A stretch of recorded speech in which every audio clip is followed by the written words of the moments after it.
अरे, मला एका पोलीस अधिकाऱ्याचा फोन आला. म्हणाले की माझ्यावर FIR तक्रार दाखल झाली आहे. अरे बापरे, आता काय करायचं? त्यांनी सांगितलं की जर मी संध्याकाळपर्यंत 50,000 रुपये भरले नाही तर मला अटक केली जाईल. हाय, आता लोक काय म्हणतील आणि माझ्या कुटुंबाचं काय?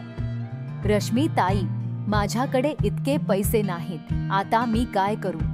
घाबरू नकोस. 1 रुपयाही द्यायची गरज नाही. म्हणजे ताई, तुमची पोलीस ठाण्यात ओळख आहे का?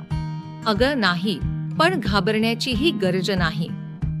कारण ही एक नवीन प्रकारची फसवणूक आहे ज्याला डिजिटल अटक म्हणतात.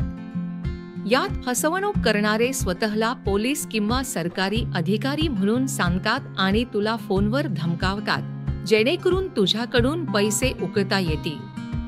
तुला माहित आहे का, खरी पोलीस कधीही फोनवर FIR नोंदवत नाही.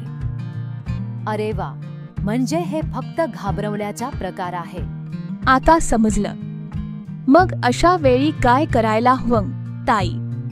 सर्वात महत्त्वाचं, घाबरू नका आणि स्वतःला शांत ठेवा.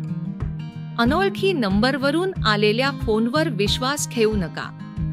जर कोणी FIR दाखल झाल्याचं म्हणत असेल तर थेट जवळच्या पोलीस ठाण्यात जाऊन खात्री करा.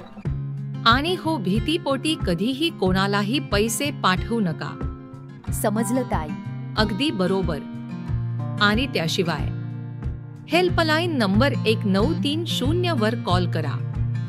वेबसाईट www.cybercrime.gov.in, चक्षु पोर्टल www.sancharsathi.gov.in. या ठिकाणी तुमच्या तक्रारीची नोंद करा. यामुळे फसवणूक करणाऱ्यांना पकडायला मदत होईल. वा, आता कोणीही आम्हाला घाबरवून पैसे काढू शकत नाही. अगदी.